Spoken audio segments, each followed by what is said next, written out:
మహబూబాబాద్ జిల్లా తొర్రూరు పట్టణ కేంద్రంలో హై అలర్ట్. నిర్మానుష్యంగా మారిన Torrur municipality. Torrur municipal chairman ఎన్నికపై ఉత్కంఠ. మున్సిపాలిటీ పరిధిలో ఉన్న షాపులు మొత్తం బంద్. పట్టణ కేంద్రంలో 144 సెక్షన్ అమలు. సుమారుగా 500 మంది పోలీసులు పాగా. చైర్మన్ ఎన్నికల సందర్భంగా 17 ఫిబ్రవరి 2026 నాడు పట్టణమంతా 144 సెక్షన్ అమల్లో ఉంటుంది.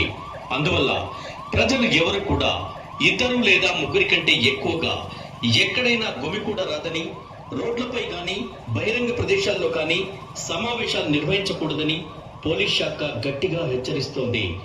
ఈ ఆదేశాలను అతిక్రమించినట్లయితే చట్టరీత్యా కఠిన చర్యలు తీసుకోబడతాయని సూచిస్తున్నాం. కావున పట్టణ ప్రజలందరూ ఈ విషయాన్ని గమనించి పోలీస్ శాఖ సహకరించవలసిందిగా విజ్ఞప్తి చేస్తున్నాం. ఇది తొర్రూరు పోలీసు వారి అధికారిక హెచ్చరిక. తొర్రూరు పట్టణ ప్రజలకు పోలీస్ శాఖ వారి విజ్ఞప్తి. తొర్రూరు పట్టణ ప్రజలకు తెలియచేది ఏమనగా, మున్సిపల్ చైర్మన్ మరియు వైస్ చైర్మన్ ఎన్నికల సందర్భంగా 17 ఫిబ్రవరి 2026 నాడు పట్టణమంతా 144 సెక్షన్ అమల్లో ఉంటుంది. అందువల్ల ప్రజలు ఎవరు కూడా ఇద్దరు లేదా ముగ్గురి కంటే ఎక్కువగా ఎక్కడైనా గుమికూడ రాదని, రోడ్లపై కానీ బహిరంగ ప్రదేశాల్లో కానీ సమావేశాలు నిర్వహించకూడదని పోలీస్ శాఖ గట్టిగా హెచ్చరిస్తోంది.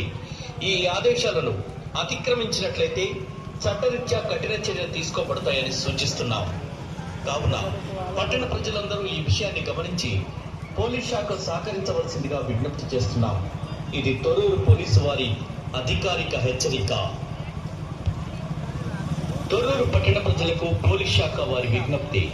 తొర్రూరు పట్టణ ప్రజలకు తెలియచేది ఏమనగా, మున్సిపల్ చైర్మన్ మరియు వైస్ చైర్మన్ ఎన్నికల సందర్భంగా 17 ఫిబ్రవరి 2026 నాడు పట్టణమంతా 144 సెక్షన్ అమల్లో ఉంటుంది. అందువల్ల ప్రజలు ఎవరు కూడా ఇద్దరు లేదా ముగ్గురి కంటే ఎక్కువగా ఎక్కడైనా గుమికూడ రాదని, రోడ్లపై కానీ బహిరంగ ప్రదేశాల్లో కానీ సమావేశాలు నిర్వహించకూడదని పోలీస్ శాఖ గట్టిగా హెచ్చరిస్తోంది.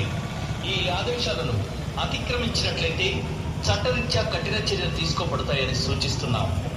కావున పట్టణ ప్రజలందరూ ఈ విషయాన్ని గమనించి పోలీస్ శాఖ